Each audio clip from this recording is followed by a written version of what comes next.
Welcome to Talk+Water, the podcast that takes a deep dive in the world of water with those making waves. My name's Todd Votteler, and I'm your host for Talk+Water. I'm also the principal of Collaborative Water Resolution, which you can find at waterdisputes.org, as well as the editor-in-chief of Texas+Water and the Texas Water Journal. Both are free publications. My guest today is Glenn Hegar. Hegar is the Texas Comptroller of Public Accounts, a statewide office in Texas, which is the chief financial office for Texas. Before his election as Texas Comptroller, Hegar served in the Texas House of Representatives and Texas Senate. Hegar is a sixth-generation Texan who grew up farming land that has been in his family since the mid-1800s. Glenn, welcome, and thank you for being part of Talk+Water. Good to be with you today. So I always start out by asking people kind of how they got interested in water or, about their background in water. And so I know a little bit about yours since you were the senator in the district that had part of the Guadalupe River Authority's territory when I worked for them.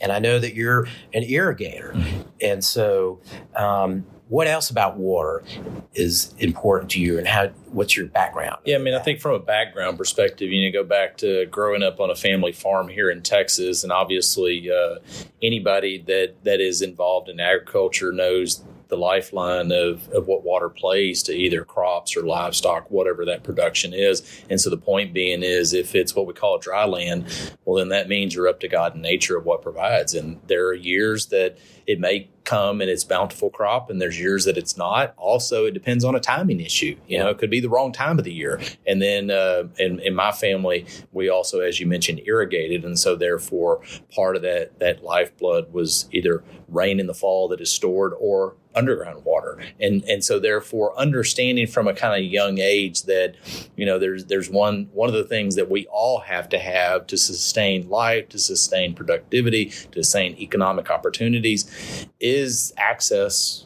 to usable clean water. And then move into when I served in the state legislature in the state senate as the relationship that we crossed over then with you being at Guadalupe River Authority, and the fact that all of a sudden I was thrown into a very major fight that had been going on for decades between those that were upstream, which ended up being where the water moves into the Edwards Aquifer, as we know here in Texas, which is a pristine, remarkable aquifer that we have up in kind of the hill country under San Antonio, which is San Antonio's lifeblood, but then comes out of the springs in New Braunfels and San Marcos and flows down all the way to the end user, which is the basin estuaries here in part of the state of Texas. And I also, with an 18 county at that time Senate district, which was west of Houston, east of Corpus, east of San Antonio, south of Austin. So the point was I had 4 very thirsty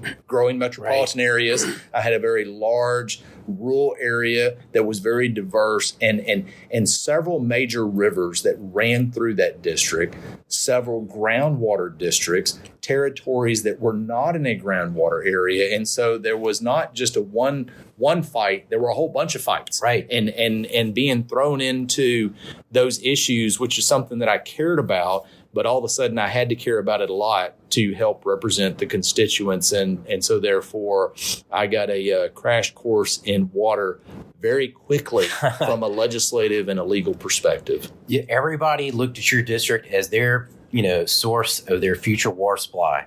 And so, you're talking about that session in 2007 where the Edwards Aquifer Recovery Implementation Program was created.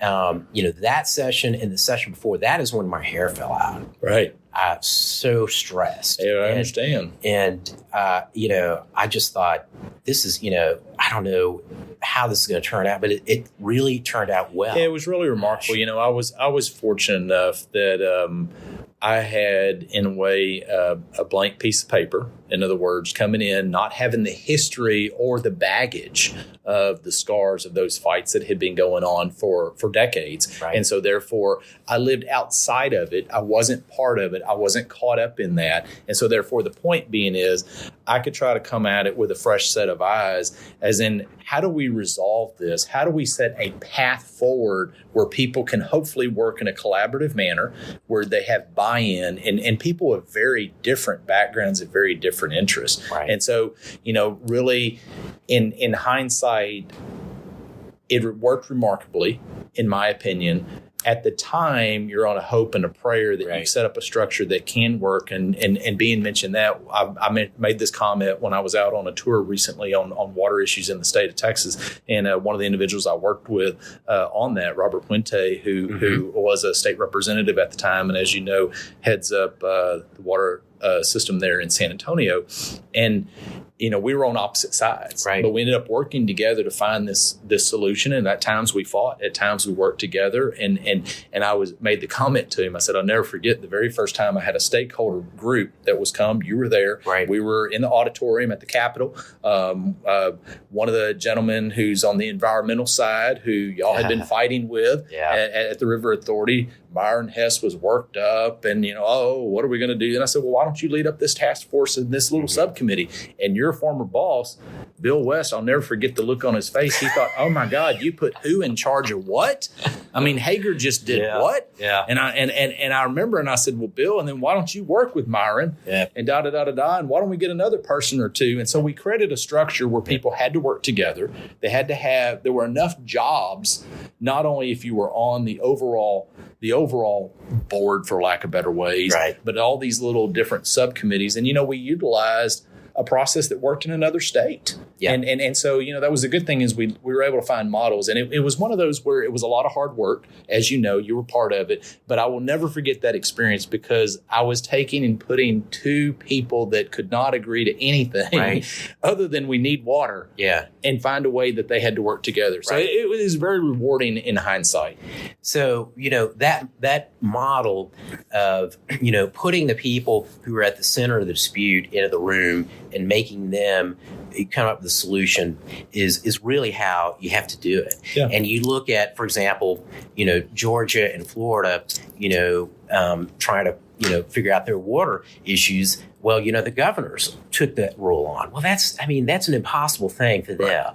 I mean, they, at some point, I think they're going to have to say to their, stakeholders in each one of their states, look, you guys have to get in the room. That's right. And I think part of the key is, I remember when we were negotiating the legislation, I led the negotiation a lot of times. My number two, who still works for me, she was in the room, but I felt like I had to do it because I could look you in the eye and say, okay, do you agree or not? Right. And there were a couple times where people gave an answer, but it was so muddled you couldn't hear it. And I said, okay, wait, I didn't hear you. Did I hear a yes? Okay, next, did I hear a yes? Did I hear a yes? And the point was, then no one from that room can go out and say, oh, we want to change the deal. Right. We made an agreement. Right. And you looked me in the eye. Now, that was just the basic structure. Then the hard work came. Yeah. But I think that set the table for what was expected when the stakeholders then had to do their work, that we're going to sit in a room and we're going to come to an agreement, and that agreement is going to be binding on all of us. Our word is our bond. And I think that's what you had to do, because if we didn't do something like this, it was all going to be in the court system. Right. Well, we know how long that takes. Right. And it had been in the court system. Right. And that's not a solution. And, I have no problem with lawyers being paid. I have an education as one. But the reality is that's not where real solutions occur. It's the stakeholders. Right. It's the stakeholders that solve the problems. Well, I remember, there were pieces of that legislation that I was like, I can't believe this is in here. But on the other hand, with the passage of time, it all turned out well. And that's because everybody had to give a little bit, right? That's right. So, boy, let's back up and tell us a little bit about the Comptroller's office, and then we'll get to the water tour. Yeah, real quick. So just in the Comptroller's office, we're a unique office. I'm a combination of a bunch of offices in many other states. But the short of it is I've got 3,000 employees when I'm fully staffed, which in this economy we're not because of labor shortages and supply chain issues and inflation. But the fact is, from a constitutional duty, I run the state treasury. So you have $126 billion in a state budget. And I didn't stutter when I said billion, $26 billion. So we issue all the payments. We do the accounting. We do all the tax collection for the state of Texas. And then the big, more high profile is the day before each legislative session, I tell the legislature how much money we think will come in the state treasury for the next 2-year budget. And so that's what I spend more of my time on, is monitoring Texas's 12 economic regions, which is the 9th largest economy in the entire world, which is hard to fathom. When I started this job, we were number 12. We've moved to 11 to 10. We're number 9. We, in the next so many years, will move to be the 8th largest economy in the world. Every morning when we wake up, there's another 1,000 people that call Texas home. They move here for economic opportunities. We're a growing state. So my office constantly is trying to monitor what's the direction of the economy, message that to the legislature. And then we do a whole host of things. I mean, we do endangered species research, which people go, I'm sorry, you do what? That was given to us many years ago. Just here recently, I was given the task because no state had any money. And now all states are trying to figure out, because of COVID more than anything else, a capability to be over the internet, whether it's listening to a podcast, whether that ends up being having a relationship with your doctor, with telemedicine. It could be education, higher public education. The point being is there's 7 million people in the state of Texas, which is about 23% of the state's population, that have no reliable high-speed internet at their home, even if they wanted. And so therefore, they created a broadband development office. And so therefore, that is here at the Comptroller's office. We're in charge of finding solutions to work with industry, with certain federal dollars that are coming to the state of Texas, to how do we connect the state of Texas, which in my opinion, literally this century will be what the FM road system was to Texas in the last century. It is going to be an opportunity for rural areas, and even in suburban urban areas,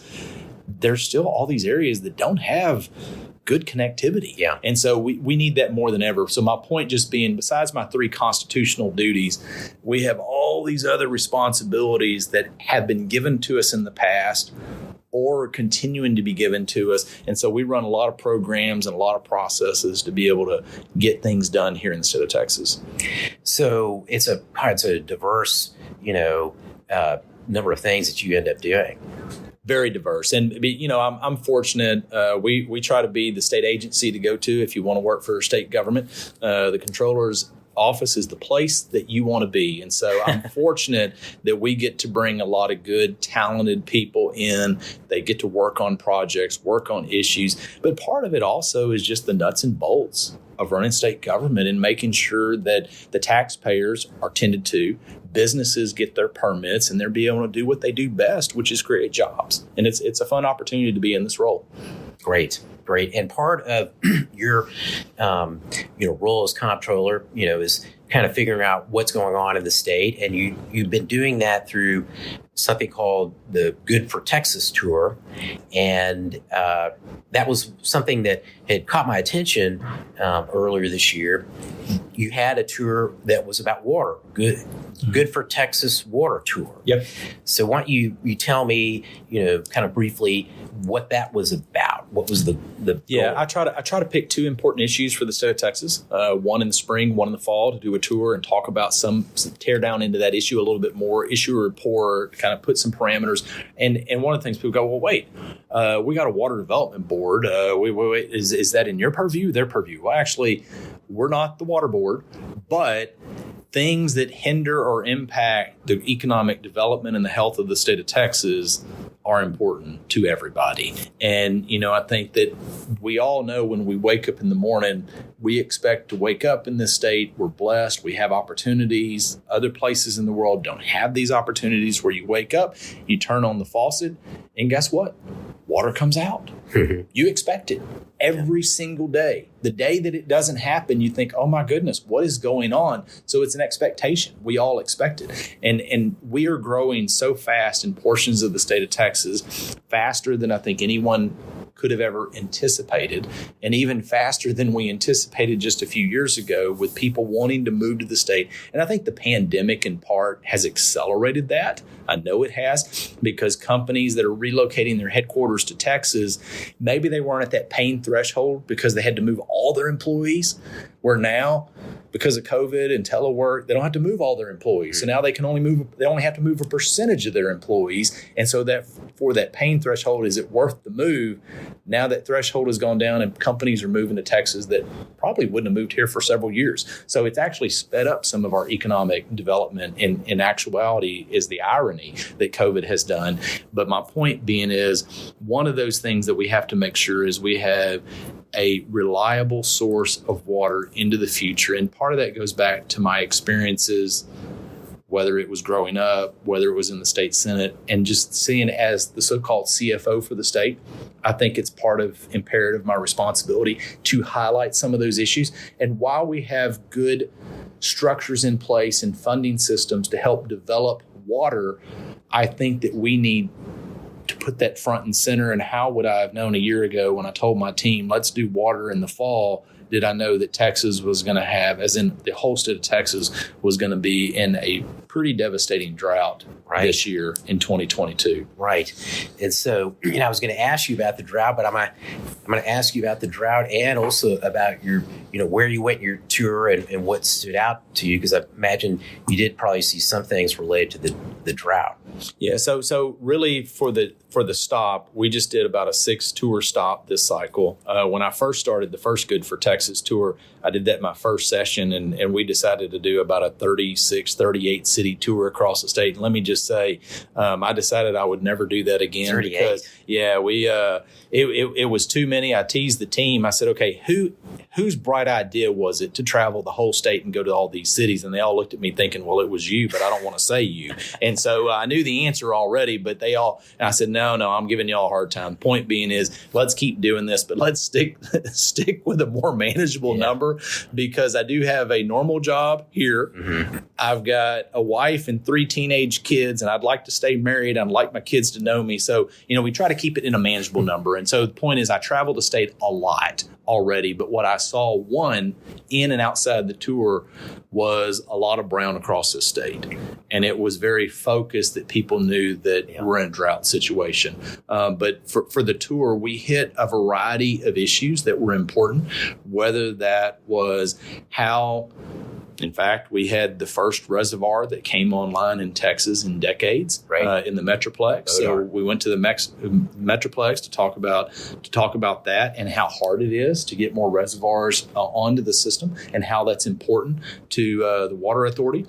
Went over to Southeast Texas, talk about the systems of moving water in the canal systems, both not just for irrigation, but for industry as well, downstream manufacturing, petroleum industry, whether it was over in San Antonio about their desal or brackish desal project and how that is expensive but more cost effective than obviously true desal because of the energy need and how you store, dispose of that salt content, and the underground storage that they have, which is very remarkable. So we hit a bunch of different communities. One of those issues that we also wanted to talk about, because I grew up in the Houston area, my family still lives in the Houston area. Just 5 years ago and a month ago, we all would have remembered the devastation that Hurricane Harvey when it hit, the Aransas County, how much impact that was, what it was an impact to the Houston area, how much it was an impact to East Texas. I mean, there were 3 regions of the state of Texas that were impacted by that hurricane, but part of that is flooding and flood control. And so we talked about flood control in the Houston area and how imperative and important that is. And that's a new issue that Water Development Board has to handle now before. And so, really just trying to remind people of all these different pieces, not just the public, but really legislators, and how we need to be thinking ahead as we do our 5-year water plans, that do we have enough resources to meet the need of a growing state Probably we do today, but do we in the future? Probably not. And infrastructure is a key piece that we need to continue to be front and center on in Texas, and water is a piece of that. So that's a good point to kind of transition into talking a little bit about these, poll questions on water that Texas 2036 put together. And they asked people, if they were concerned about, potential voters, I think is who they asked, are you concerned about your water supplies during drought? And I think this is kind of the result you expect during a drought. Looks like about 60% said yes, they were either very concerned or extremely concerned. And the one that is maybe, something that's more kind of an area directly that you might be involved with at some point is voters said by about 80%, a little over 80%, that they supported, greater state funding for water supplies, and that's something I'm really interested in too. And I think you're, kind of alluding to that maybe we need some additional funds for water supplies, and also kind of looking at the next question, they had a similar response to the need for more state water for water infrastructure, over 80% again. So what do you think kind of the prospects are? I know that, years ago when Texas created the State Water Infrastructure Fund, that's water that came out of the rainy day fund or whatever. But do you think that there is going to be, interest in, the legislature and, I guess maybe the body politic in general about coming up with some additional funds for future water supplies? Yeah, I think those are all great questions. I think, first and foremost, when you ask people, are they concerned about water, especially we all know, those of us that have been involved with it, you're going to get a higher response in a drought than when there's not a drought. Or if you ask people, are they concerned about water either in the Rockport area at Hurricane Harvey, the Houston area, or Beaumont, Port Arthur area, they would have said no, because it just rained, an inordinate amount of time. So it's a timing issue, is my point. Yeah. But then even if you take it in a grand scale, I think people are generally going to say yes, because they know they need it and they have to have it. I think that. I don't think, obviously the average legislator may remember, much less the public, that what are the funding sources that exist today. And so then that gets more complex. And then when you tear it up, water compared to, are you worried about crime or the economy or inflation, some of these different issues, it may still get on the chart, but it's not going to be as high on the chart when you ask with a matrix of other questions. And so, one of the points that I try to do in the water tour is while it'll get on the chart, if you put a bunch of issues there, it'll probably fall further down. But just to bring that recognition that when you wake up, one of the first things you do is you're going to brush your teeth. People use the toilet. People wash their hands. What did we just had 3 things that we had to have water. Yeah. And we hadn't even cooked breakfast yet. And so you try to bring those things front and center. And to answer your question about the legislature, I think this legislative session is going to be a record amount of cash carryover balance from this current 2-year budget to the next. We'll never see anything like this ever again in Texas history. There's more revenues the legislature has to work with than ever before, which is a good opportunity for doing one-time investments, infrastructure investments, something that I call pays dividends in the long term for the future. So I'm not really sure which ones get to the top. The irony is, it is easier for a budget process when there is no or less money, because the answer is just no, than it is when there's a lot of money. Now, you would think it'd be the opposite, but decisions become quicker and easier because we just don't have it, and the answer is no, whereby if you have money. And so I think there's going to be a lot of ideas. There's going to be a lot of conflicting interest for these dollars. And so do I think the legislature, will be open to some concept That's one reason I wanted the water tour, to at least have that discussion. Right. Whether they're willing to do it, I think we'll have to probably wait until about mid-March to see what direction they may or may not go in, and to see what all these other competing, needs and interests that you can utilize one thing. I mean, when you have an extra amount of money in your personal household, you're going to do a repair around your house that you don't have to have, but it's probably a good investment to do it, so you don't have to wait till later. Right. And I think we're waiting to see what are those repairs to the household the legislature wants to make. So it's interesting you say mid-March, and you were talking earlier about how, when it's raining, people aren't interested in rate increases, which I've always, I remember saying, hey, why don't you bring this rate increase up now, right in the drought?